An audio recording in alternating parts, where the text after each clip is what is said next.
ao ParkCast, o videocast do Parque Tecnológico da UFRJ para você que gosta de uma boa conversa sobre inovação, tecnologia, cultura e muito mais. Eu sou a Luana, sou jornalista do time de comunicação aqui do parque, estou aqui com a Luísa e hoje a gente vai receber convidados ilustres para falar sobre inovação com muita cultura e muita arte. Bom, e a gente está se aproximando do Carnaval e nada mais justo do que um episódio para discutir essa festa tão inovadora. Todos os anos, as escolas de samba, os blocos de rua e até os foliões se reinventam. É muita inovação nas ruas e na avenida.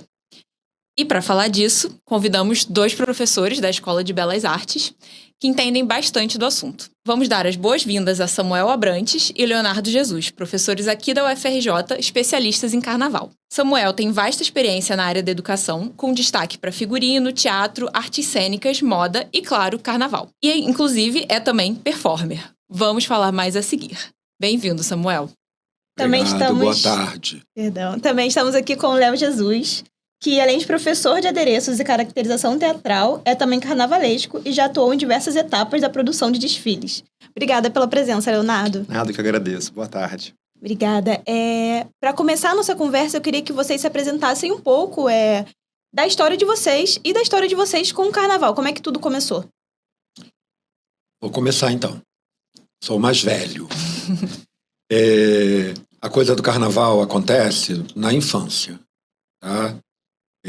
Aos 7, 8 anos de idade, eu vi um bloco de enredo chamado Unidos da Vila Kennedy, que hoje é uma escola do grupo de acesso das séries lá da Intendente Magalhães, desfilando em Campo Grande. Eu sou da Zona Oeste do Rio de Janeiro e naquele ano, 1969, o bloco estava descendo a rua Coronel Agostinho, numa segunda ou terça-feira de carnaval.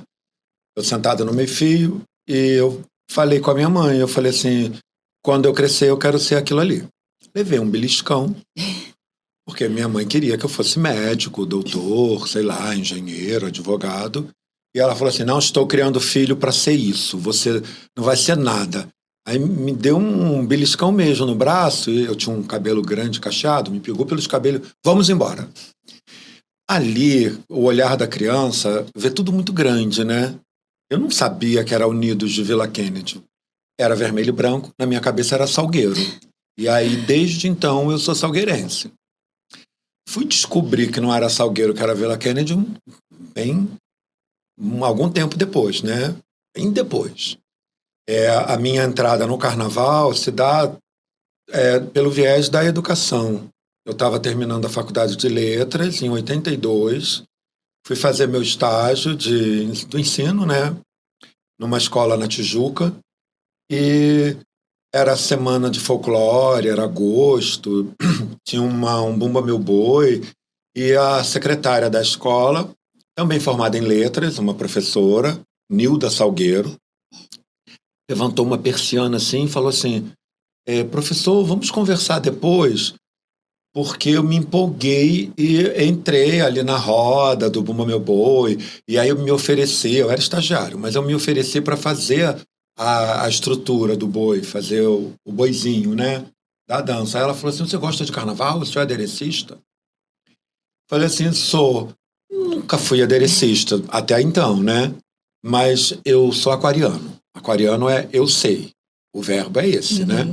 E aí eu jamais diria que eu não sabia fazer ou que eu não era, né? E aí começou aí. Ela me levou pro Salgueiro. Aí finalmente eu tive encontro com o Salgueiro, aos 20 anos, 21 anos. E levou para Vila Isabel. Que agora, sei lá quantos anos depois, mais de 40, esse ano são as minhas 2 escolas do Carnaval de 2026. Eu desfilo no grupo especial na Vila Isabel, na terça-feira de carnaval, e fecho o carnaval na própria terça, né, na Acadêmicos do Salgueiro. E é muito bacana porque quem me traz para a universidade é Rosa Magalhães, e o enredo do Salgueiro é a história de Rosa Magalhães, os 50 anos de Rosa Magalhães na Avenida, né? A moça prosa da Avenida. É isso. Ah, legal. Terça-feira estarei lá, na Sapucaí. Vou te procurar. Muito bem, eu estou no último carro.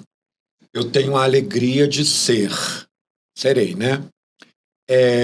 a última imagem, eu trabalho com metodologia da imagem, então assim, eu serei a última imagem da última alegoria da última escola do Carnaval Carioca. Olha só. E se a escola for campeã, eu vou continuar sendo a última no sábado das campeãs. Mas aí campeonato são outros 500, né? Tem uma avenida inteira e tem, sei lá, 12 escolas para vencer, né? É muito acirrada a disputa. E você, Léo? Eu não vou começar pelo começo como ele, não. Já que você falou que terça-feira vai estar na Sapucaí, vou começar convidando para segunda-feira estar na Intendente Magalhães assistindo o meu desfile pela Acadêmicos do Engenho da Rainha. Né? Bom, a minha história com carnaval também começa desde a infância, né? Eu sou de Madureira, que é um bairro que tem um carnaval de rua muito potente, muito forte, já há muitos anos. E minha família tinha envolvimento com a Portela, que é uma das escolas de samba do bairro.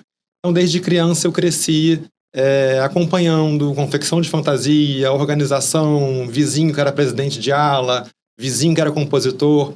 Sempre ali uma cultura muito comunitária relacionada ao mundo do samba.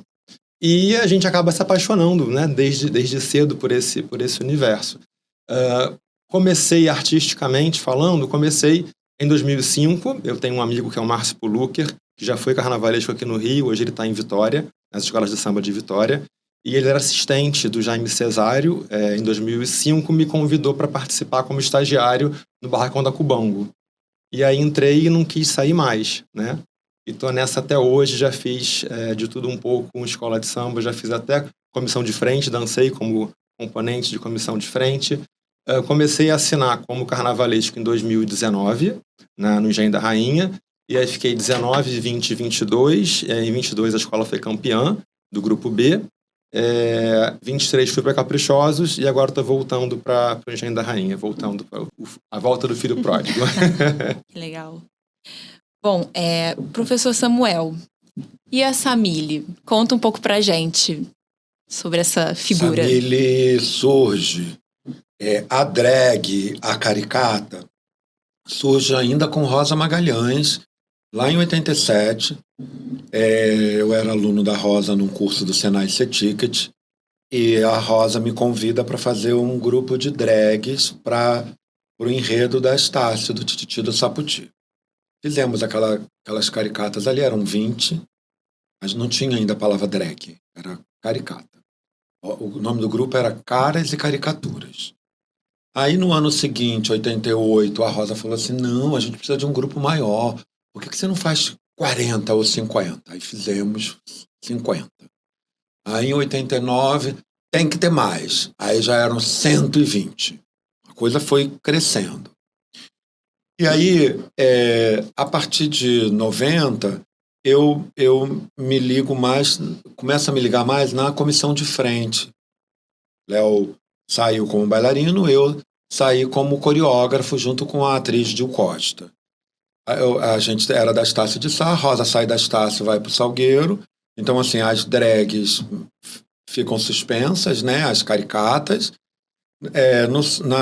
No Salgueiro eu sigo com Rosa, mas como destaque de carro é o Samuel Abrantes. E ali na Estácio a escola não tirava 5, 10 em comissão de frente. E eu sou uma pessoa extremamente atrevida. Eu não entro para brincar, eu entro para vencer. Eu quero ser o melhor.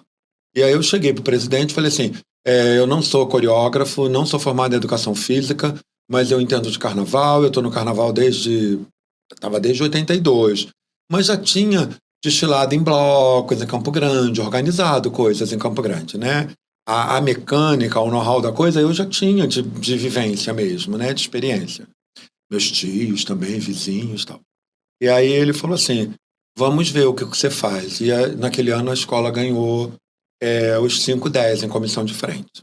Aí eu fiquei na Estácio até 94, fazendo comissão de frente. A gente ligou o estandarte de ouro. A escola foi campeã com uma comissão de frente minha, em 92. E em 94, o Chico Espinosa, que era o carnavalesco da Estácio, ele vai para a ilha. Aí eu vou com o Chico para a ilha também fazer comissão de frente. Aí passam-se alguns anos, Chico Espinosa sai da ilha, Milton Cunha vai para a ilha e a gente cria uma parceria. Até que o Milton, em 2003, está fazendo São Clemente, fazendo um enredo sobre a galhofa nacional, sobre o boi voador de Pernambuco. E aí eles me chamam no barracão e falam assim, Samu, eu queria tanto que você fizesse uma comissão de fundo, não é comissão de frente, eu quero fechando de chacretes, de drags. Aí eu falei assim, só se você deixar eu sair. Eles, mas é claro, você vai organizar, você vai estar no grupo. Aí nós fizemos, aí surge Dalva Garça Dourada, que era uma homenagem a uma chacrete existente, né, do Chacrinha, que mora nos Estados Unidos. Ela soube da homenagem que eu fiz a ela, ela ficou encantada através de um professor daqui da EBA. Recebeu um e-mail na época, ela feliz que eu tinha resgatado a história dela, tal, de chacrete. A gente só escolheu a Dalva Garça Dourada por conta do nome ser muito engraçado, né? É um nome de drag, né? Dalva Garça Dourada. Aí a gente tinha Sussu Furacão. A gente tinha, cada uma chacrete ganhou um nome. Tinha 3 professores da EBA com a gente, né? Professores e professora. A gente misturou. Meninos e meninas de drag. E 2 anos depois, não tinha mais razão de ser a drag Dalva Garça Dourada. Milton Cunha falou assim, Samu, a gente precisa batizar essa drag. Você não pode ficar fechado ao universo do carnaval apenas. Vamos para o teatro, vamos para o cinema, vamos para a rua, vamos conquistar territórios. O Milton tem uma visão ampla dessas questões do carnaval e da cultura como um todo, e ele quis inserir a Samile Cunha, né? Aí eu falei, bom, eu tenho que escolher um nome. Conheci uma travesti que se chamava Samile Enchanté, e aí eu falei assim, Samile Enchanté, você está encantada comigo? Não, viado, eu sou o próprio encantamento. Eu falei assim, gente, eu amei Samile, eu vou roubar o teu nome para mim. Ela falou assim, eu deixo. E aí eu tinha que arrumar um sobrenome brasileiro, nacional, nada melhor do que Cunha, né? Milton Cunha que tinha dado vida, né? Aí eu digo que a Rosa Magalhães, ela foi responsável pelo o visual, pela silhueta, pelo desenho, pelo figurino, pela indumentária histórica, barroca, porque a Samile é bem exagerada. E Milton Cunha pela psique, porque ele que me dá o direito ao espaço, ao lugar de fala. Milton Cunha me leva para as entrevistas. Aí não chama mais Samile, não chama mais Samuel, chama Samile para os eventos. Eu lembro de uma festa no Canecão, 2005, 2006, o presidente da Imperatriz falou assim, poxa, eu tive Samuel Abrantes tanto tempo na Imperatriz, mas eu precisava mesmo de uma loura dessa. Essa não desfila comigo, Milton. Não, ela é só minha, ela só desfila comigo. E fiquei um bom tempo desfilando só com ele. Aí em 2007, 2008 eu fui desfilar. Aí já Samuel não participa mais do carnaval e é Samile que participa. Samuel está nos bastidores, né? Porque ele tem o saber, o fazer. A Rosa sempre brincava, nossa, como você é do fazer, né? Você tem uma facilidade de transformar o que está no papel em formas vestíveis, em formas tridimensionais. Eu tenho... Isso é meu, é desde criança. Eu olhava para os desenhos e queria ver aquilo pronto. Eu queria ver aquilo na mão. Eu não estava satisfeito com o desenho.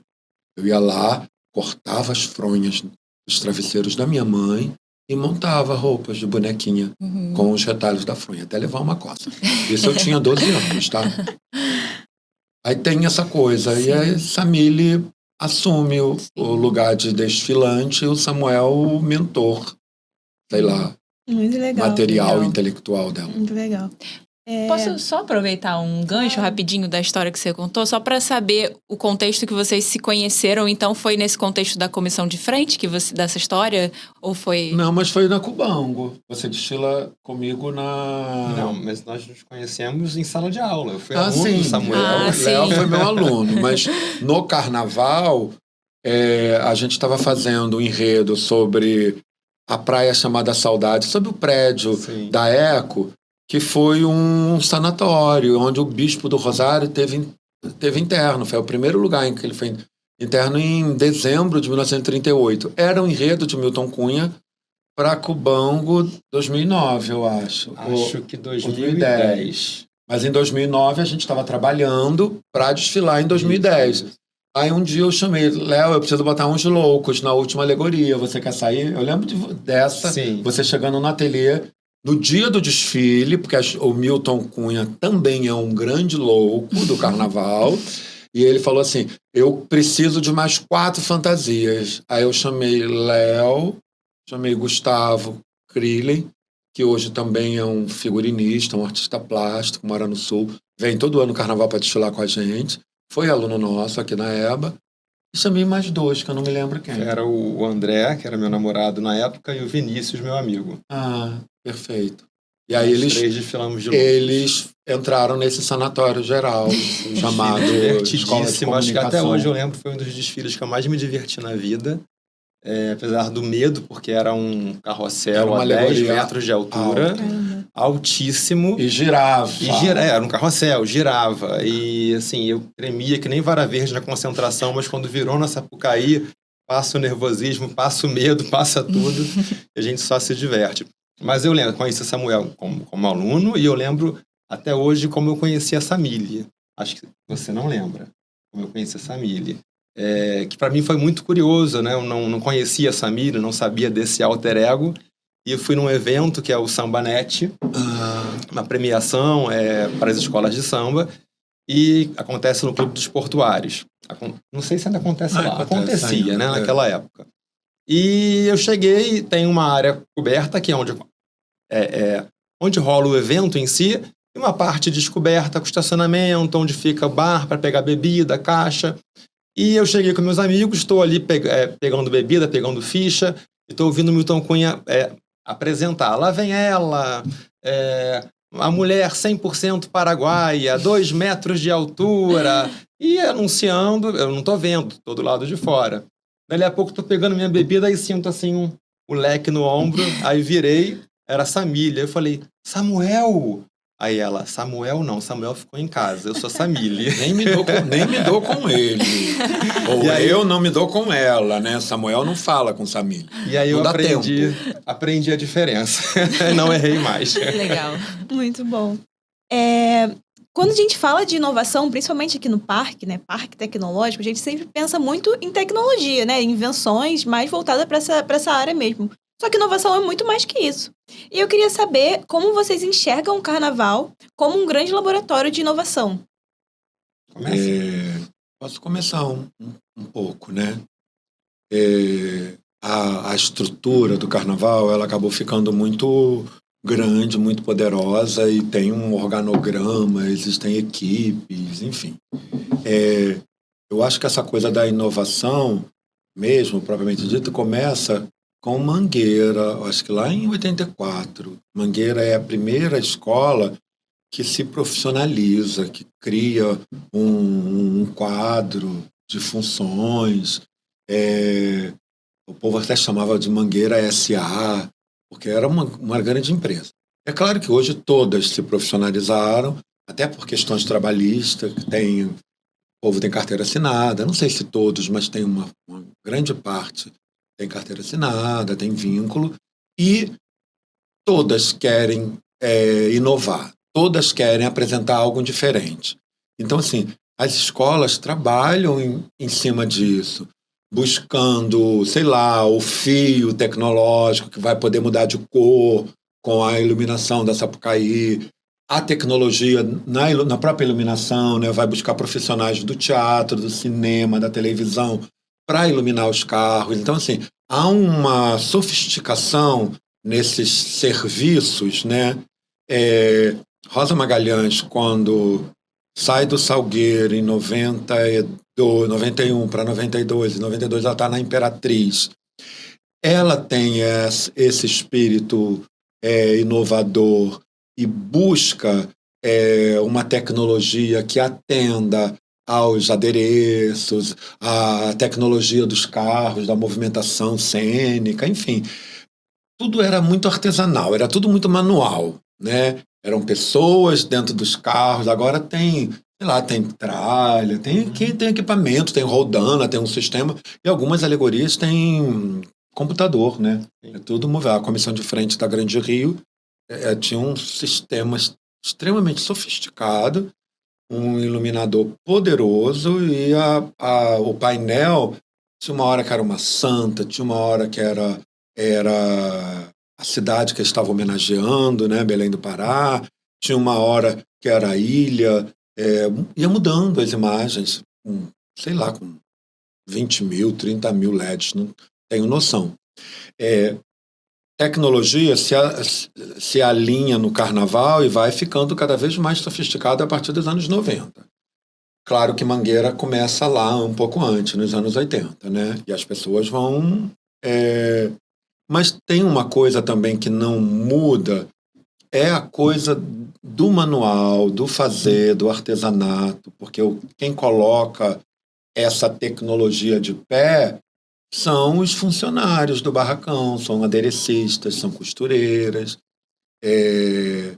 até mesmo na coisa da máquina de costura.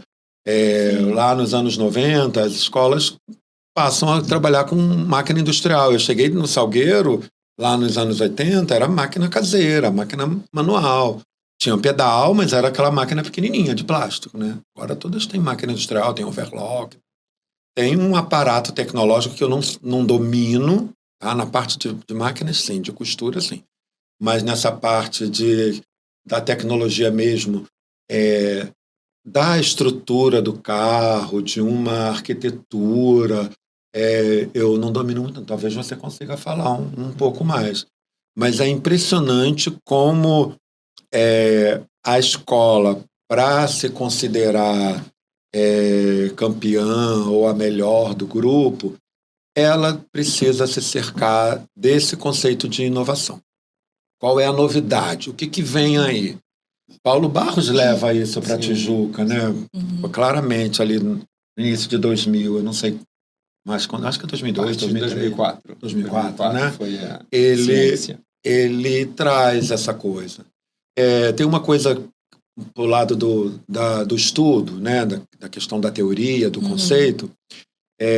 Quando eu vou fazer o meu mestrado em 94, na EBA, a gente não tinha o carnaval, não tinha uma linha, uma área. A gente ainda não tem uma linha de pesquisa em carnaval. A gente tem uma linha em imagem e cultura, que na época era a antropologia da arte, e eu fui pesquisar roupa de santo, candomblé, porque não tinha ninguém para me orientar para pesquisar carnaval. Léo já pode falar melhor, porque vem depois e faz o doutorado nessa linha de imagem e cultura. Eu lembro que na época eu estava procurando programas que tivesse alguma coisa ligada à cultura do carnaval e eu encontrei na COP dissertações e teses na área de tecnologia do carnaval. Eu encontrei na Faculdade de Administração sobre a coisa do barracão, do gerenciamento da festa, e encontrei um trabalho que era nos barracões do Joãozinho 30, de um engenheiro, um tecnólogo, que estava olhando a escola de samba com esse olhar da tecnologia e da inovação.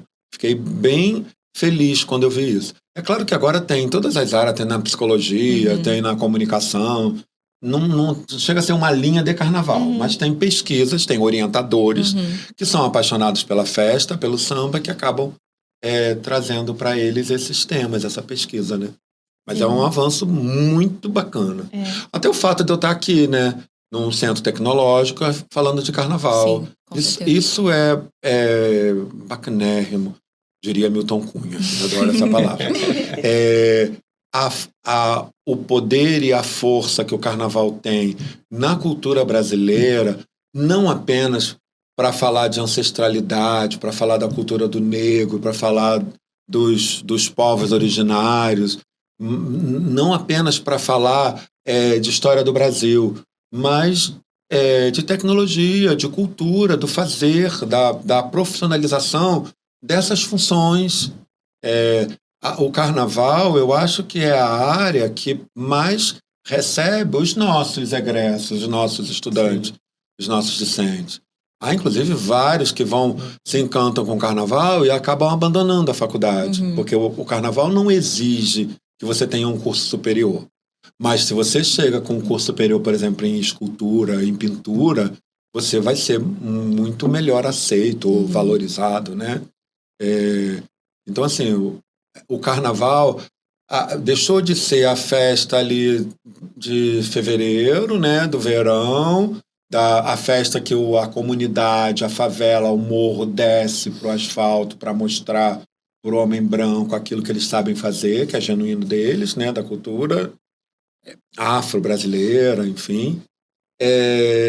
E passa a ser um polo de gerenciador de produto e de verba. São 5 bilhões, eu acho, por ano de receita. Eu li esses dias Eu fui a uma festa esse final de semana numa escola de samba, já estou lesado, porque eu vou em várias, né?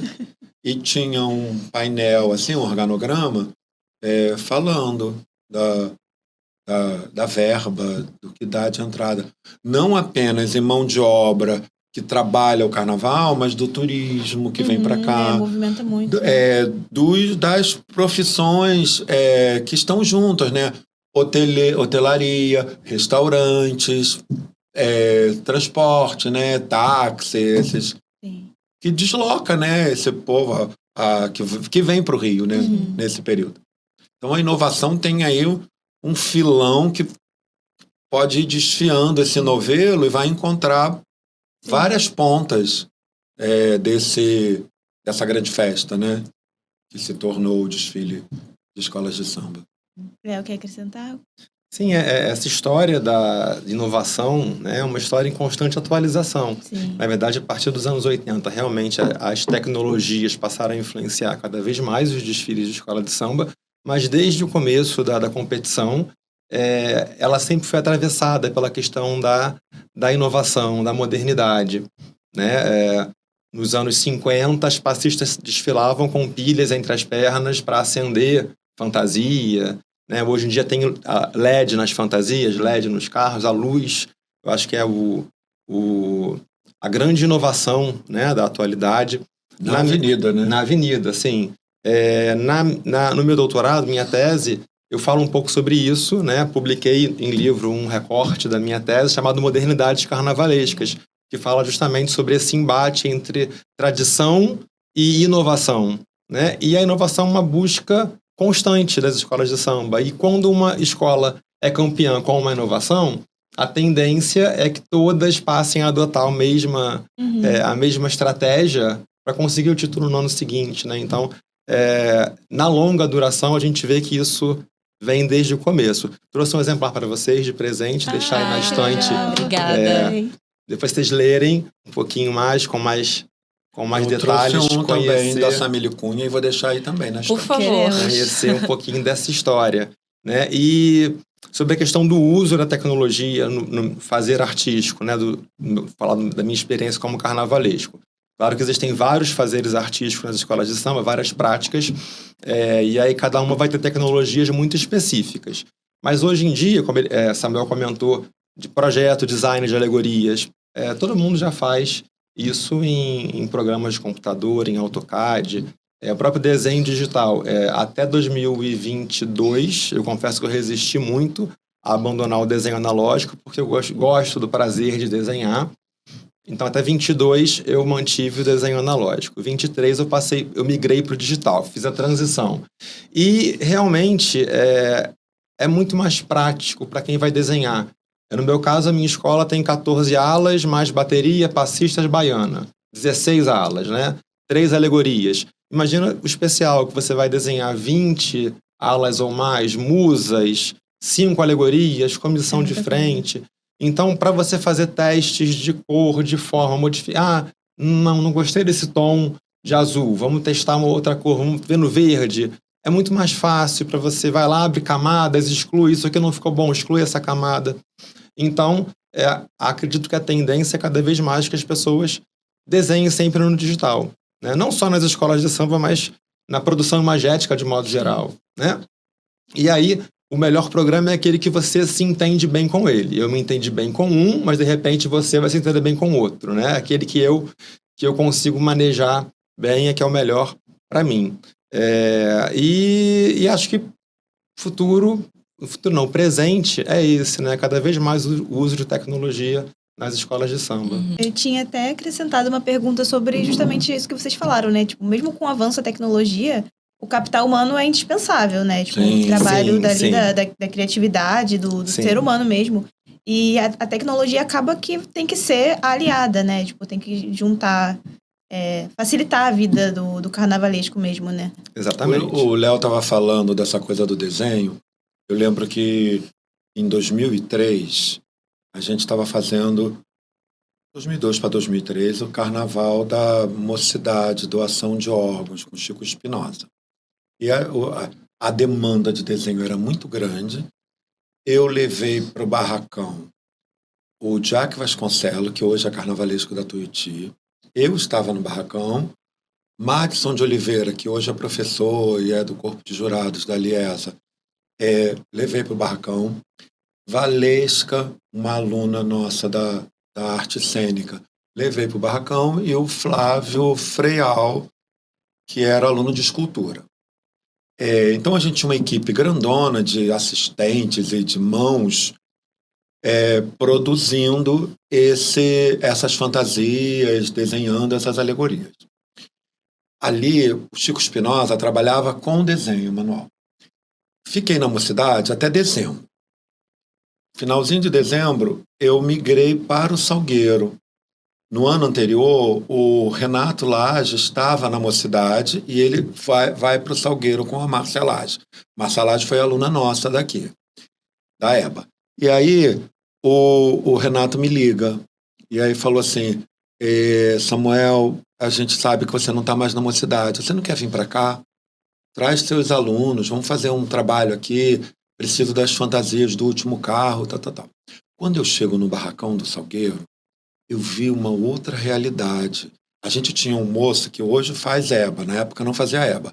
Ele era autodidata. Ele era de um instituto que o Joãozinho 30 tinha criado, Flor do Amanhã, não tenho certeza se é esse nome. Flor do Amanhã. Esse moço, ele é que pintava os desenhos. A gente decidia cores e esse moço pintava. Para ter uma unidade de traço, uma unidade... a gente fazia a paletinha e tal. Quando eu entro no barracão do Salgueiro, tem a escola inteira planificada com cartelinhas de cores, de computador. Eu nunca tinha visto, tá? Eu falei assim, nossa, que fantástico. Aqui você tem um desfile da escola, você tem os setores e as cores, né? A cartela de cor por setor. Ele falou assim, eu já trabalho com computador há algum tempo, eu não conhecia o Renato Lage, eu não trabalhava com ele. Aí eu fui muito tempo da Imperatriz, Rosa Magalhães, e eram inimigos. Imperatriz e Mocidade, ali anos 90, eles dividiam o primeiro lugar, né? Um ano era a Imperatriz, outro ano era a Mocidade, estavam sempre ali brigando na ponta. E ele já fazia. Quando a Samile nasce, lá em 2003 para 2004, ou 2 para 2003, não sei, acho que é 2003 para 2004. Quando eu chego na São Clemente, Milton Cunha já tem a tecnologia, a inovação, as alas também no teto, assim, lá na parte de cima, os desenhos feitos à mão e alguns já computadorizados ali, impressos, mas a cartela da escola, o colorido da escola, a massa de cor, no computador. Eu achei aquilo, assim, sabe quando os olhos fazem assim, meu Deus, que coisa mais fácil de entender. Rosa Magalhães era muito artesanal. Ela desenhava com os assistentes dela, ou com o assistente dela, o Mauro Leite, todas as fantasias, botava as fantasias todas aqui, separava por setor, pegava um contê, misturava aquarela e havia esse setor é verde com amarelo. Esse setor é verde com branco e rosa. Esse setor é laranja, verde e azul. Ali na mão, pintando. Eu ainda brincava com ela assim, Rosa, quando é que vamos usar o computador para essa ferramenta? Precisamos primeiro fazer um curso. Até fizemos em 94, fizemos um curso de computação gráfica, eu e ela. Eu consegui desenhar uma casa e Rosa desenhou uma árvore.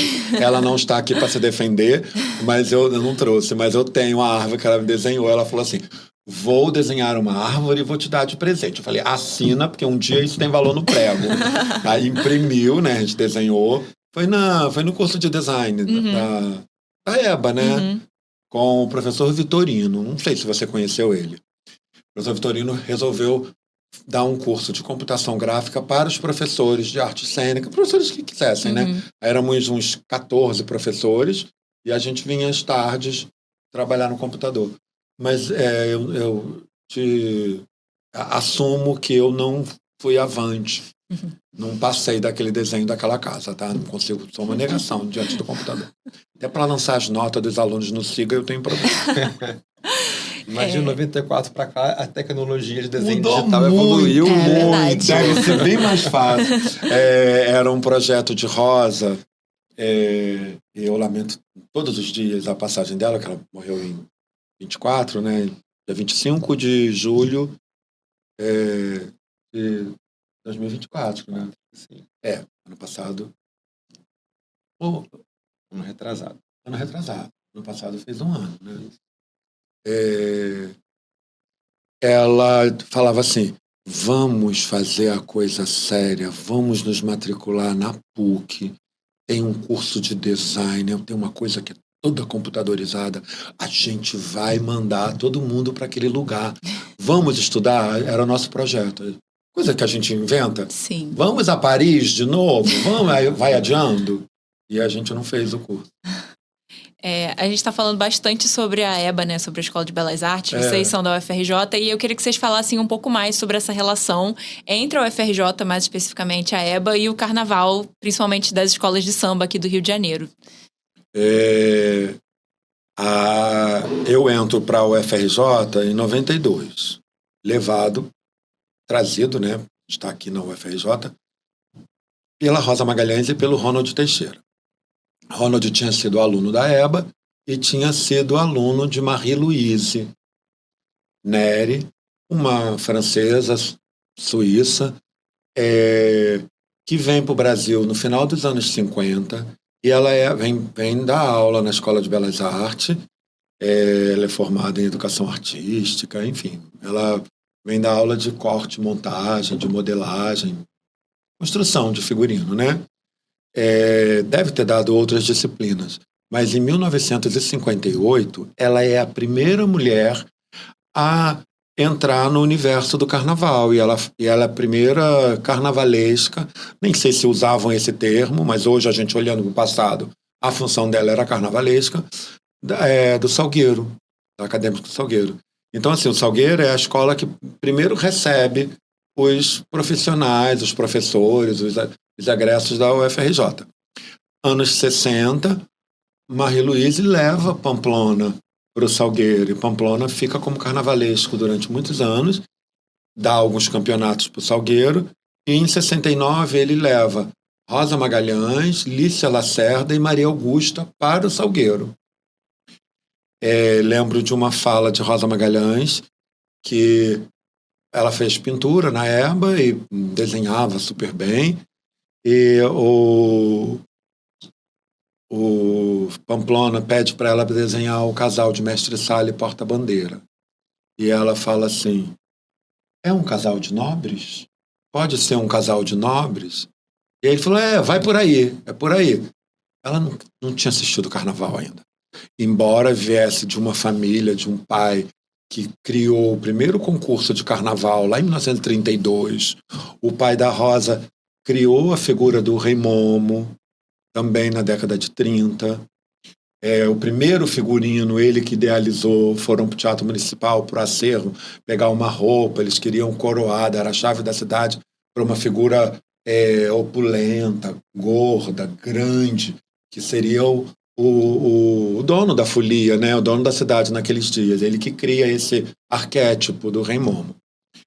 Inclusive, não sei se eu posso adiantar, mas acho que vou adiantar, não vão me bater por isso.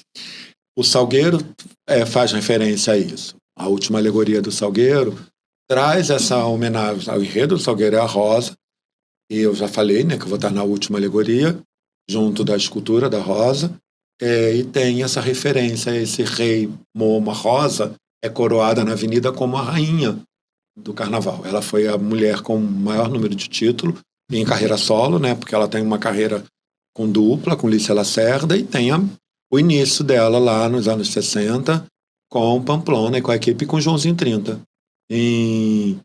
A partir de 72, eles se separam. Rosa vai trabalhar na Beija-Flor, depois passa por Portela, até que em 82 ela é campeã com o bumbum, Paticumbum, do Império Serrano, com Lícia Lacerda. E aí essa dupla permanece até 89, 90. Lícia assume a tradição e Rosa Estácio... Não, aí a Rosa vai para o Salgueiro. Volta, né, para o Salgueiro.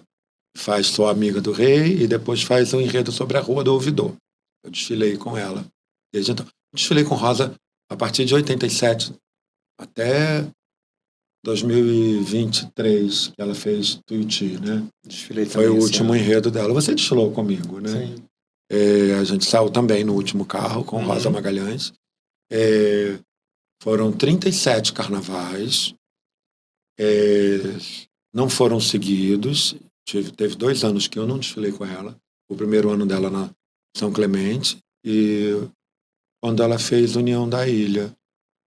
Eu não desfilei com ela por questão de horário, de sorteio. A minha escola ia ser antes ou depois da ilha e não dava para trocar de fantasia, né? Mas a Escola de Belas Artes, há bem 50 anos ou 60 anos, até um pouco mais talvez, fornece mão de obra para os barracões. Então, assim, dos carnavalescos que estão aí, a Nick Narrão já foi de Vila, já foi da equipe de Lousada na Beija-Flor, já foi da Tijuca, já foi da Mangueira. Jack Vasconcelos, que já fez Estácio, já fez Mocidade, fez mais tempo Tuiuti, continua na Tuiuti, são alunos nossos.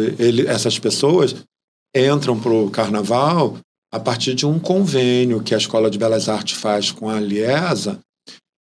O primeiro convênio foi em 98, juntamente com a professora Helenise Guimarães, que é a que orienta os trabalhos de carnaval agora no PPGAV. A gente faz uma parceria e a gente fornece estagiários de carnavalescos. Legal. Esse convênio ele foi sendo renovado ao longo dos anos, agora está parado, mas não é um convênio que se extinguiu. A gente continua ali realimentando essas funções. Então, assim, a gente tem aderecista, a gente tem escultores, a gente tem carnavalesco. Leandro Vieira, da Imperatriz, foi aluno nosso da pintura. E mais, Marcelade, que faleceu ano passado, foi do carnaval. Tem mais outros, né? Me fugiu agora os nomes. Do Nicolas também, Nicolas Gonçalves. Que está em São Paulo agora. Voltou também, está fazendo Rio também. Carnavalesco, foi meu aluno. Cleiton andou fazendo carnaval também. Léo Bora não foi nosso aluno, mas foi nosso professor substituto, que está na Vila Isabel. São muitos. Várias funções. A gente tem... o Jorge Silveira, carnavalesco do Salgueiro, fez desenho. Ele é professor de desenho em Niterói e é carnavalesco já há alguns anos. Foi da São Clemente, bicampeão em São Paulo e volta para o Rio no Salgueiro. Fez ano passado, de corpo fechado, na Sapucaí, e agora o enredo sobre a Rosa Magalhães. E temos também jurados, né? A relação da EBA com o carnaval não é só no fazer, é também na crítica. Vários, Elise Guimarães jogou durante muitos anos, Madison Oliveira, da EBA, Artes Cênicas. Maurício Salgueiro. Julga Alegoria, Desirê Bastos jogou Fantasias. Wagner Lousa, Fantasias também. Então, esse ano a gente vai ter professores. Esse ano a gente vai ter Cristina Tranjan, a gente vai ter o Jofre. Entraram 20 e poucos novos jurados. Saíram alguns, houve uma renovação. E tem aí, eu acho que 4 ou 5 professores. Tem da arquitetura também, eu não sei o nome deles.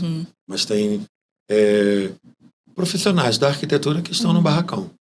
Tem uma coisa no barracão da escola de samba que é necessário para a alegoria sair da cidade do samba, dos barracões para a avenida, ela tem que ter uma autorização, uma assinatura de um engenheiro ou de um arquiteto, e os nossos profissionais, né, os nossos egressos, é que assinam isso. Ronald assinou durante muito tempo, eu sei de vários que assinam o projeto gráfico, que tem que ser aprovado nos bombeiros, sei lá, na prefeitura, e aí tem que ter essa aval, né, essa licença, né, esse conselho, sei lá. É muitas coisas envolvidas, né, que a gente nem imagina. E aí, falando, né, sobre desfile, assim, para falar um pouco sobre esse ano, ainda falando sobre as apostas na inovação, mas de maneira geral, assim, quais são as apostas para os desfiles desse ano de vocês, assim?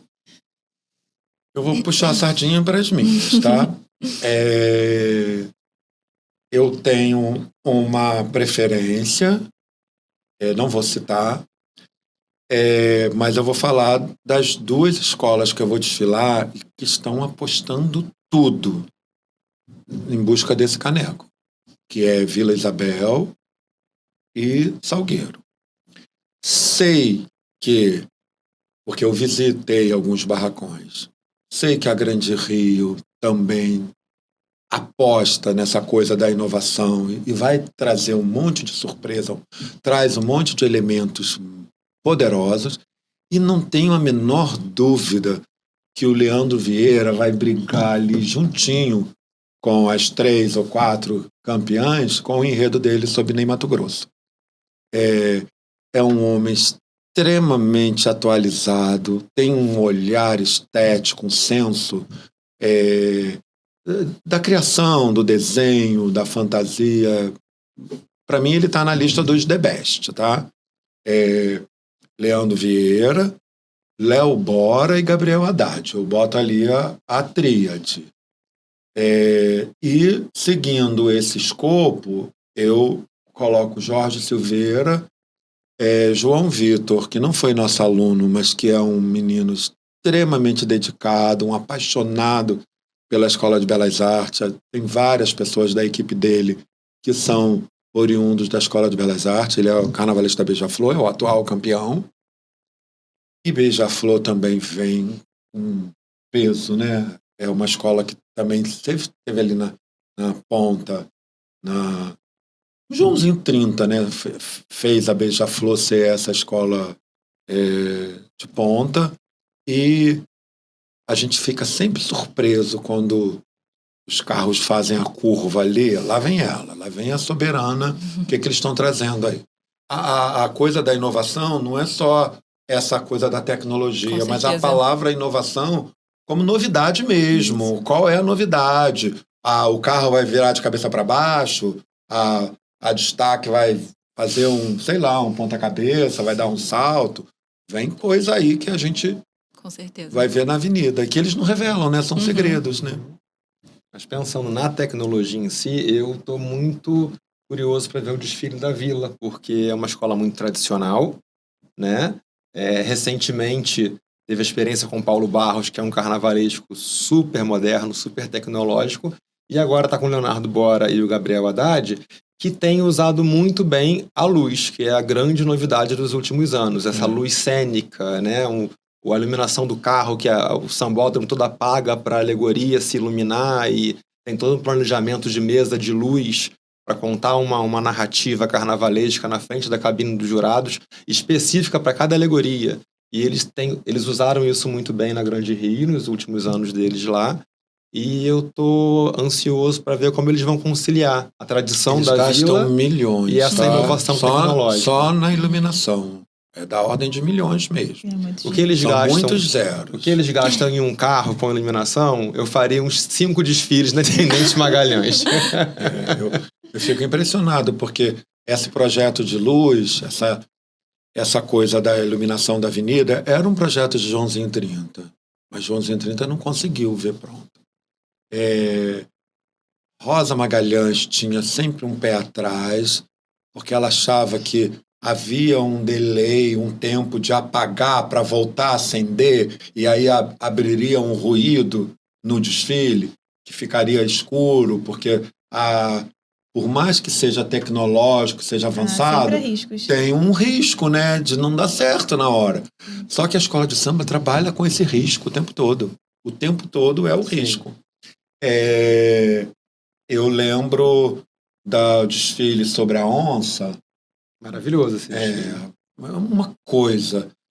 Quando entro no barracão da Grande Rio, vejo uma onça grande, escura, de uma cor sombria.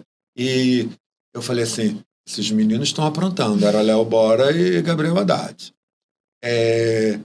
Na hora o negócio ficava roxo, ficava azul, ficava verde. Era impressionante, porque eles usavam aquele material que está em uniforme de polícia. Refletor, né? Refletivo. Refletivo. Acho que é alguma coisa assim. Eles usavam nas borrachinhas, a fantasia está ali, mas tem um material refletido ali que a gente não sabe que está ali, mas ele está ali. Ele é meio opaco à luz do dia, a gente olhando. De noite joga uma luz verde, aquilo acende. Joga uma luz fluorescente laranja, a fantasia fica toda laranja. É uma coisa.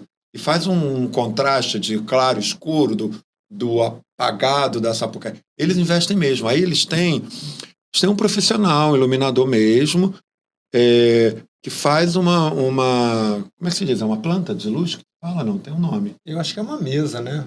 Não, mas tem um planejamento que eles vão ensaiar de madrugada. Sim. Ontem estavam ensaiando, eu moro do lado da Sapucaí.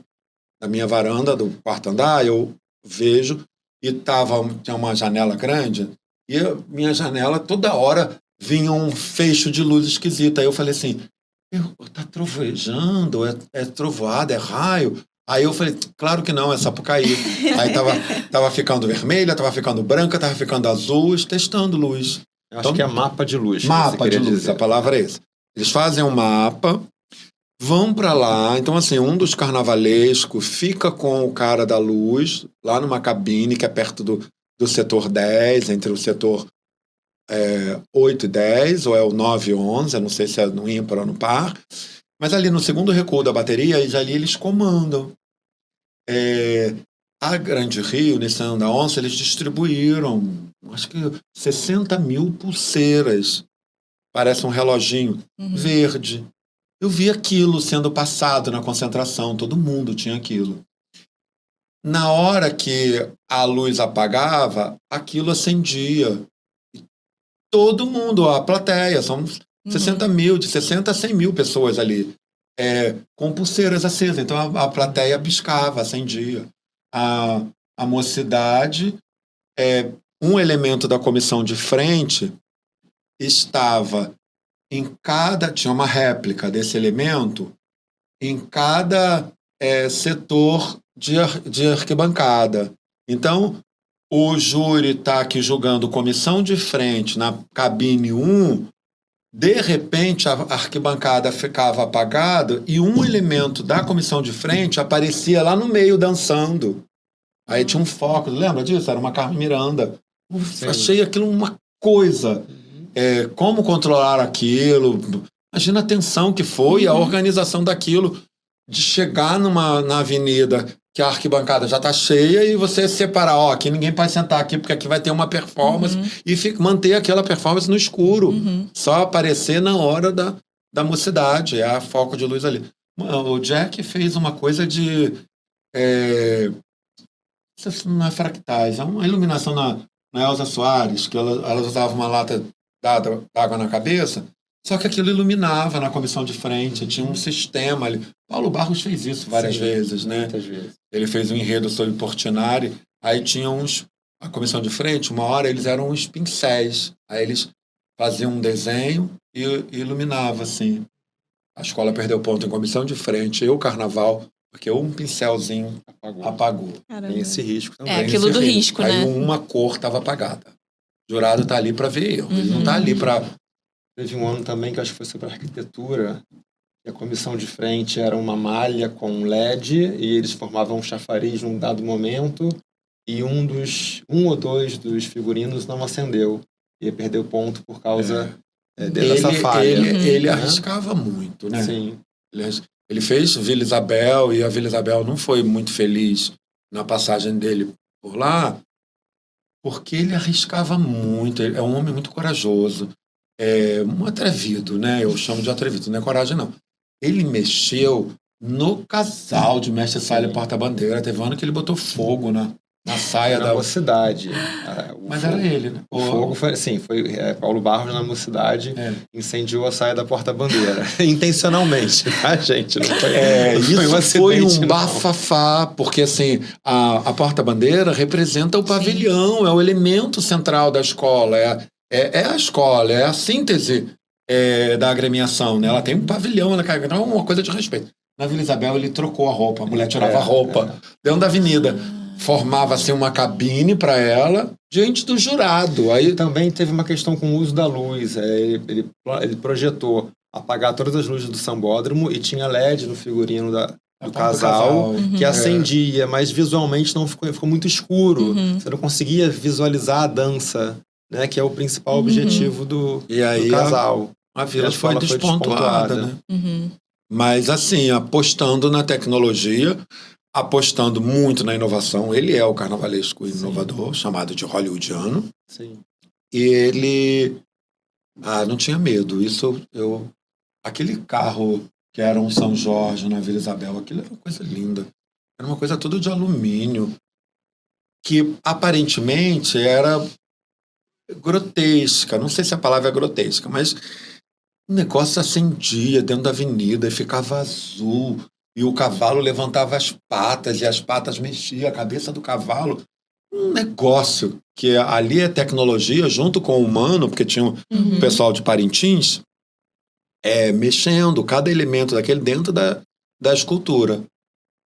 E como eles ficavam dentro e a luz era por fora, eles ficavam escondidos, né? Eles ficavam no breu, na parte interna, né? Mas a escultura ficou até exposta lá na Cidade do Samba durante um ano. Porque foi convidada para ir para os Estados Unidos. Eu não sei se eles levaram para os Estados Unidos, para um museu. Um museu mesmo de inovação. Uma coisa da inovação na arte, né? Sim. Dessa arte que sai das quatro paredes do museu e tá uma arte, uma ópera a céu aberto, uma peça musical e essa coisa da escultura, da alegoria. Mas a Magalhães já representou o Brasil em Florença, fez exposição no Parque Lage, lá nos anos 90.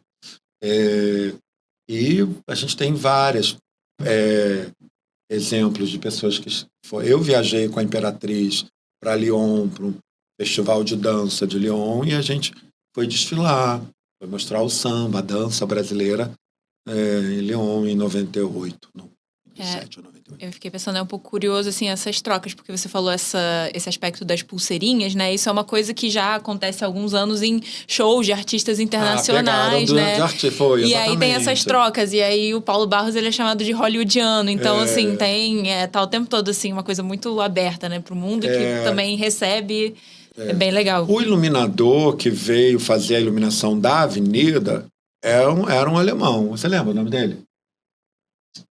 Eu lembro porque é o nome de um diretor de teatro, mas Herzog, não é Herzog. Não vou lembrar agora, mas eles trazem essa tecnologia de fora mesmo. Quando um amigo nosso recebeu a pulseirinha, ele falou pra gente do show. A gente estava na frisa, Samília estava se montando para ir pro desfile, porque tinha desfilado numa outra, e aí passaram entregando as pulseirinhas. Aí citaram o show lá da artista. E tava no show da... Não sei se é Taylor, sei lá o que. Citaram. Tem alguns artistas que usam essa tecnologia, assim.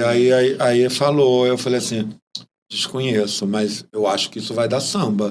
Porque todo mundo tava recebendo. Como a Mangueira lá nos anos 80, 90...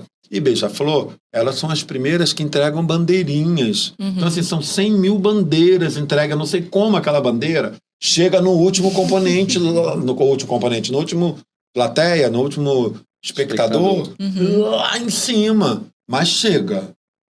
assim, 5 minutos antes da escola entrar, tem umas equipes que entram, todos os setores, e sobem e vão jogando. Aí a pessoa tira um e vai passando o bolo, quando vê, tá todo mundo balançando uma bandeirinha.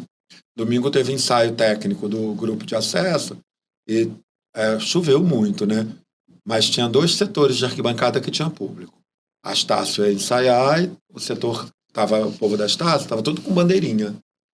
Que é uma coisa manual, mas aí é um serviço de inovação também, Sim. né? Sim. De trazer a plateia Sim. para junto da escola, né?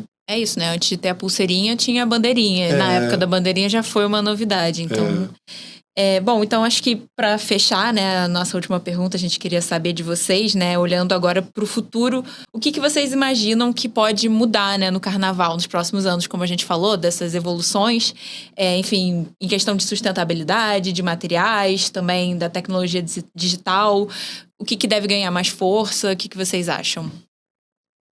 Bom, eu particularmente, mantendo o tema da luz, eu acho que isso vai se intensificar cada vez mais. Vão surgir novos profissionais, em breve vão ter muito mais iluminadores, né, profissionais das escolas de samba, e aposto que em algum tempo, talvez uns 5, 10 anos, luz vai virar quesito. Né? Já foi quesito alguns anos atrás, então não vejo por que não voltar. Eu realmente faço essa aposta. Em breve, iluminação vai ser quesito.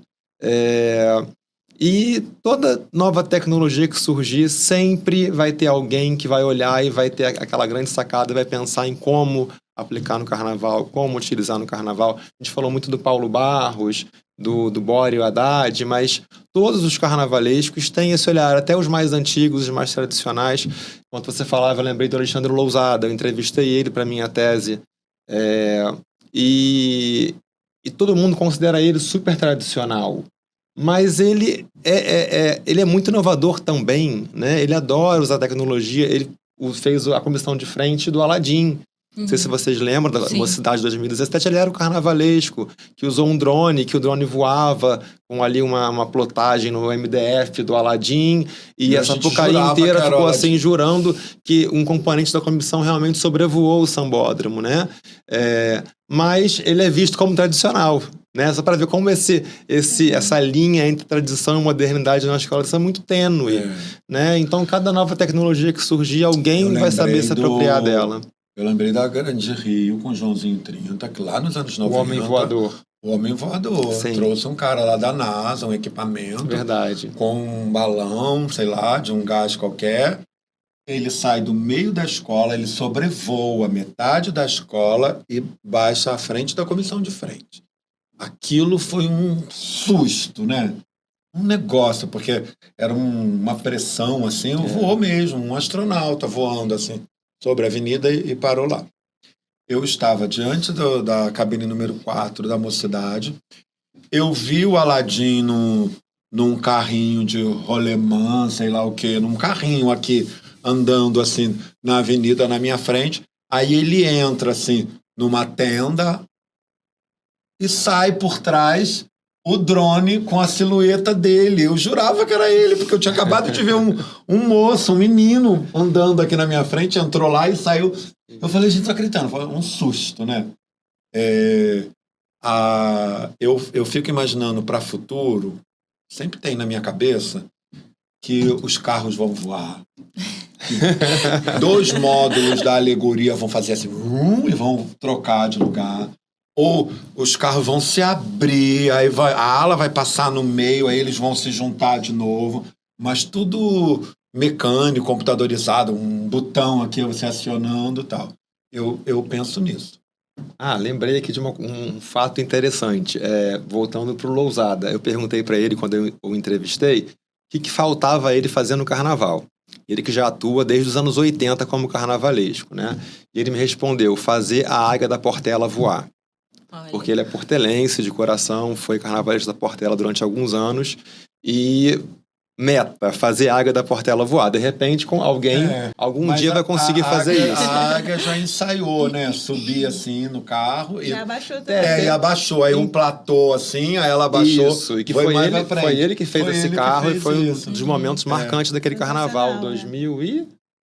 Foi a Águia Redentora, 2015. 2015. Ele foi inovador, não sei se é o mesmo, com aquele Cristo enorme que subia, que depois descia. O enredo sobre surrealismo. Então, essa é a Águia Redentora, que era uma mistura da Águia da Portela com o Cristo Redentor. Exatamente. E ela se abaixava para poder passar por baixo da torre e depois se erguia novamente com as asas abertas, como o Cristo Redentor. Tinha uma torre ali no setor 11 pro 13, tinha uma torre da TV. E ela tinha 9,70 metros. E várias escolas ficaram presas ali. Sim. 80 e pouco. Chiquinha Gonzaga na Mangueira, o piano da Chiquinha Gonzaga, que vinha a neta da Chiquinha Gonzaga, ficou presa. O piano ficou preso, ele tombou, a moça ficou pendurada numa cadeira, o carro parou, a escola perdeu ponto, o bombeiro foi lá tirar a moça, tentar baixar o piano para a escola continuar. Aí, um tempo depois, 97, eu desfilei com a Rosa na Imperatriz, no enredo sobre Leopoldina, a Imperatriz Leopoldina, eu saí de Dom Pedro, em cima de um cavalo. A minha cabeça bateu, assim, a mão bateu na torre. A gente tá vendo a torre chegando, eu me assustei, eu fiz assim, mas eu tinha uma carta da Independência na mão, eu levantei assim e fui ali perto. Depois tiraram essa torre, não pega mais a avenida, agora é uma torre menor, que ela termina aqui assim, faz um L pequeno, né? Mais alta e agora é uma coisa modular. Mas era uma coisa de concreto. Sim, e depois disso, isso é o limite, né? As alegorias ficaram cada vez mais altas. Sim. Salgueiro vem com uma alegoria enorme, a gente fica numa tensão. E aí o Jorge Silveira fala assim, isso é para futuro, né? 26. Esse ano, né? A gente tem que arriscar. A escola perdeu ponto porque os carros eram pequenos. O jogador de alegoria botou que os carros eram pequenos para o tamanho da escola. Estava em desequilíbrio. Então vem com os carros enormes. E tem um que é bem alto. Que atualiza, que renova uma estética de Rosa Magalhães, que era adepta dos carros pequenos. Sim. A Rosa perdeu alguns pontos já aqui nos anos 2000 para cá, porque as alegorias ela não acompanhou essa modernidade de carros que sobe, que desce, que tem um elevador e tal. O máximo que ela fez na vila, eu acho que tinha 10 metros, 11 metros, assim mesmo ela ficou com muito medo, que era um enredo sobre cabelos. A Samília era a bruxa da Rapunzel. Em vez de ser a Rapunzel que estava presa lá no castelo, a torre era a bruxa, era eu. E eu só tinha as tranças da Rapunzel. Eu jogava só as tranças dela e eu aparecia assim pro povo. O castelo era fechado. Eu passei 40 minutos com o castelo arriado, eu dentro do castelo, porque não podia, não tinha como subir, entrar no carro. Depois do viaduto, tem um viaduto ali na entrada da avenida que é o caos para todo mundo. Dizem que ele vai ser derrubado, Vai ser derrubado. No próximo ano a gente não terá. Se Deus quiser.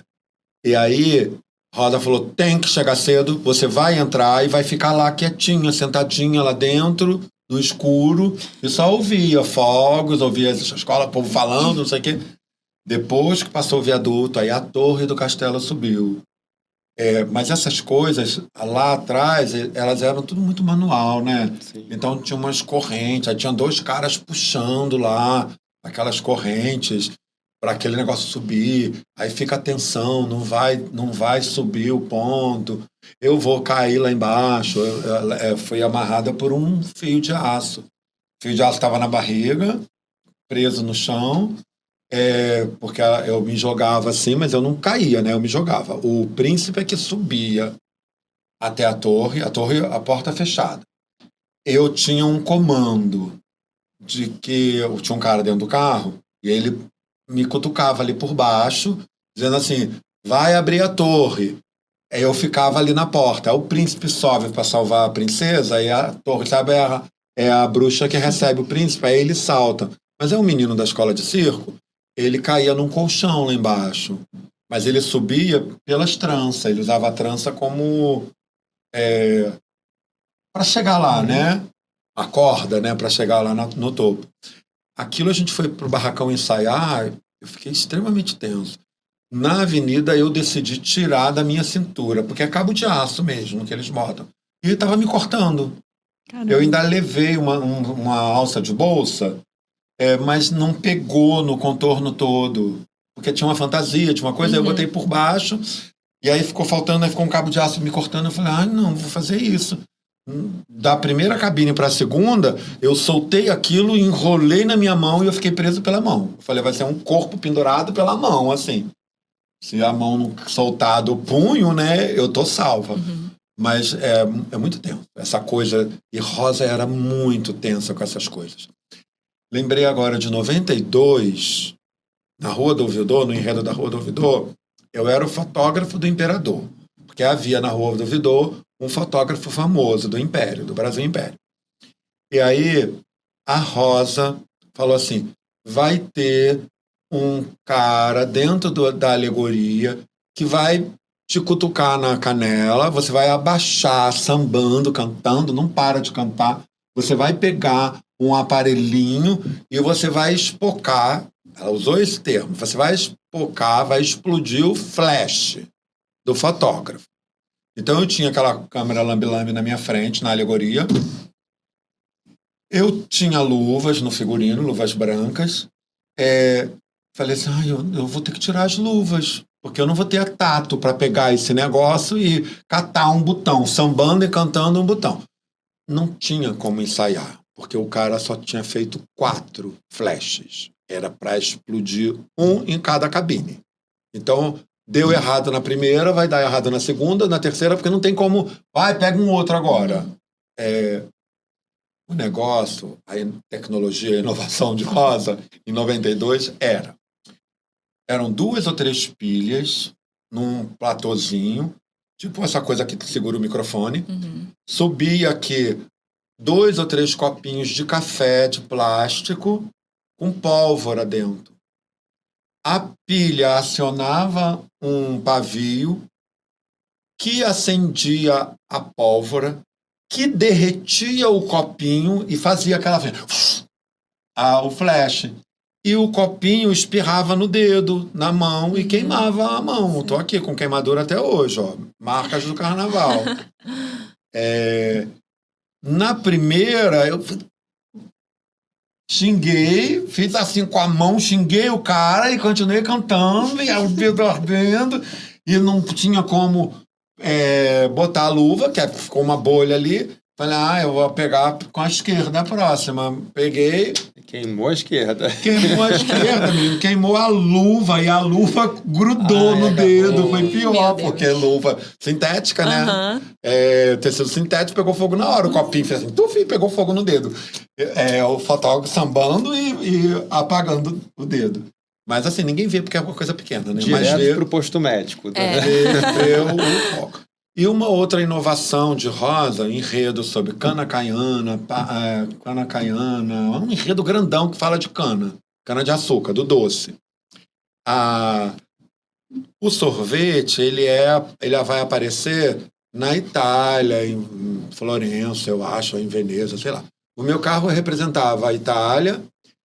Eu saí em cima de um quindim, de um pudim, de um doce, na ponta mais alto do carro. Rosa adorar me botar lá no alto. E ela vai e fala assim, quando estiver chegando no primeiro cabine de jurados, o carro vai soltar açúcar cristal, vai ser lindo. Você vai estar no meio de 2 nuvens de açúcar cristal. Falei, gente, o que é isso? Também não tem como testar. Tem coisas que não, lá naquela época, hoje ensaia. Sim. Hoje tem mapa de luz. Na época, não. Vai dar certo tem que dar certo na avenida. E aí vindo todo cantando, feliz lá em cima, tal, de doces, sambando. Eu vi 2 canos desse tamanho, tubulação, subindo, surgindo aqui assim. Eu falei, ai, a nuvem de açúcar vai cair ali. Mas não pensei assim, ela vai jogar na minha cara. Gente, foi na minha cara. Foi 2 tufos, assim, de purpurina. Glitter, aquele coisinha que brilha. Na cara, tá, contando. E dentro do olho. Fiquei cego. Na primeira cabine eu fiquei cego, porque era dentro do olho. Não podia coçar, porque aquilo corta, arranha, aquilo é acetato, moído. Parece vidro. Os olhos ardendo. E eu, filha da... Mãe! Por que ela não falou que vinha na minha cara? Eu uso destilaria de óculos. Aí a gente, nas campeãs, eu destilei com óculos de soldador, aquele óculos grandão, protegido. Eu falei pra ela, mulher, foram 8 lufadas de aniquilamento de purpurina na boca, na cara. Claro que na segunda cabine eu não cantei. A boca fechada, porque eu ia comer purpurina de novo. Foi campeã, né? Acho que foi campeã. Apesar disso, foi campeã. Mas, ó, a gente sofre com essa coisa de buscar inovação. Sim. E essa inovação artesanal que era, né? Sim. Foi o que você falou dos riscos, né? Sempre tem. Independente de ser tecnologia, de não ser manual, o risco vai estar sempre ali. Teve um enredo da Caprichosos que foi de um assistente do Chico Espinosa Vai para São Paulo, para Vai Vai. E foi, acho que tricampeão no Vai Vai, ou bicampeão. E o assistente dele ficou aqui. Marcos. A gente estava falando sobre culinária, uma coisa sobre comida. E o último carro era a cozinha da Ana Maria Braga. Samile, desculpe, veio de Ana Maria Braga com Louro José, fizemos a escultura, tal, não sei o quê. E ele falou assim, a Companhia de Gás do Rio de Janeiro está apoiando o nosso desfile e eles cederam 60 bujões de gás que vão fazer a base do carro. Só que o menino é meu amigo da gente, né, do carnaval, muito divertido, muito engraçado, chegou falou para mim assim, num dado momento os bujões explodem e vocês ficam lindos, viram purpurina. Mas fala nisso brincando, rindo. Eu achei assim, a piada, né? Dentro dos botijões tinha fogos de artifício. Mas não falou pra gente, a gente também não viu. Aquele montoeira de botijões, tinha as panelas, meu irmão dentro de uma frigideira, Sueli, André Wonder, todo mundo de cozinheira dentro das panelas. E eu ali no meio, ali no centro, né? Primeira cabine, pá, estourando, a gente se jogou no chão do carro. Todos os componentes se jogaram no chão do carro. Uma risada geral. Se jogou, a gente não sabia, né? A gente se jogou e xingou, né? Assim, a gente achou que ia cair, que o carro estava explodindo mesmo. Porque tinha cheiro de gás quando a gente chegou. O botijão de gás vazio, eles ficam cheirando a gás, fica um resíduo ali, né? Eu falei, gente, aconteceu o que ele falou. Mas assim, todo mundo caiu assim pro lado. Aí levantamos, aí o povo aplaudiu, o povo achou que aquilo era uma coreografia que estava ensaiada. Mentira. Aí no segundo, ninguém cantava. A gente estava esperando a cabine, aí estava todo mundo fingindo, assim, segurando, com medo de ser pego de novo pelo susto, né? Porque essas inovações no passado, elas causavam mesmo susto no componente que estava ali. Sim, sem ensaiar, imagina, né? Bom, eu queria agradecer muito a participação de vocês. Eu adorei a conversa. Eu acho que vocês me deram um gás de animação pro carnaval que eu não estava sem antes. Bom. E olha que eu gosto muito de carnaval. Queria aproveitar os últimos minutos, se vocês quiserem acrescentar alguma coisa, falar um pouco mais do livro. Você comentou do livro também, né? Pegar meu livro, tá ali naquela pasta. Enquanto vocês pegam o livro do Samuel, eu vou comentar do meu projeto de extensão, né? Porque eu sempre recebi alunos e alunas da EBA para colaborar nos fazeres carnavalescos. Esse ano, como eu estou como efetivo, recentemente, recém-empossado aqui na FRJ, criei um projeto de extensão universitária para levar, né, o pessoal para a comunidade do Morro do Engenho. E, para minha surpresa, o interesse pelas artes carnavalescas não é só na EBA. Eu estou com extensionistas de ciências sociais, de letras, de diversas áreas, né, acadêmicas. E, então, queria convidar alunos e alunos que estiverem interessados em conhecer as atividades, só procurar no SIGA Visualidades Carnavalescas. A gente está na reta final, na verdade, mas a minha intenção é renovar, continuar né, na escola e Um manter o grupo projeto, melhor, né? de preferência, subindo com o engenho da rainha. No acesso a... E a intenção é renovar o projeto para 2027, então já fica o convite para todo mundo conhecer o nosso trabalho lá. Muito legal. Eu tenho um livrinho que eu vou deixar aqui, se chama Samile Cunha, Transconexões, Memórias e Heterodoxia. São as memórias do Samuel falando da Samile, né? Transconexões eu brinco porque eu não sou um personagem ou um ser trans. Samile não é uma mulher trans. Ela é transconexa. Ela tem uma conexão com o mundo trans. Aí eu criei essa palavra, esse neologismo, esse sentido para transconexões, né? Que eu dou no livro. E ela é heterodoxa porque eu não sigo uma regra, uma doxa da drag em si. Eu não faço shows em boates, eu não faço show de dublagem, eu não trabalho como hostess em portas de casas noturnas, né? Samile é uma figura que surge da necessidade do Samuel de preencher um vazio. Eu brinco que ela preenche um vazio que por vezes a vida parece ser. Mesmo a vida carnavalesca, com todas essas inovações, há um momento de esgotamento do Samuel, quando faz ali, sei lá, 30 anos de folia. Eu tenho 44 anos de folia. Eu acho que a Samile preenche um espaço para reacender o tesão, o prazer, a alegria. O Samuel ficou empoado demais. Ele ficou muito comprometido com o fazer da festa e perdeu a alegria do desfile, perdeu a piada, a coisa jocosa, porque carnaval tem isso também. Saber rir da própria realidade. Saber rir de suas mazelas. A gente tem esse espaço onde a gente suspende as nossas tristezas e vive aquela intensidade da folia. Samile é condutora, é a fada madrinha do Samuel que assume, né, e aí às vezes eu chamo de alter ego, assume esse papel na folia heterodoxa. É que eu conto. Ela na União na Ilha de Amy Winehouse. E aqui ela de cachorra, uma espécie de uma poodle, no desfile da Renascer de Jacarepaguá. Mas eu tenho aqui um capítulo que eu falo, eu fui santa, já fui santa uma vez. Aliás, serei santa de novo, vou aproveitar a última fala. Porto da Pedra, sábado de carnaval, eu acho que é a 7ª escola, ou é a 6ª, é a 7ª.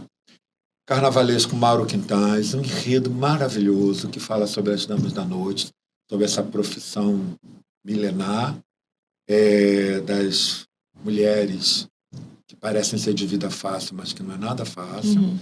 É um enredo inteligentíssimo, um enredo extremamente atual, e a gente está ali buscando uma estrela e a ascensão para o grupo especial. Vai que, com a ajuda do povo da rua, das prostitutas, a gente consegue voltar de onde a gente saiu, que não deveria ter saído. É isso. Obrigado. Muito legal, nós te agradecemos. Muito obrigada, gente. Foi ótimo. Amei a conversa também. Ansiosa aí pro carnaval. Nós também. Imagino. Obrigada.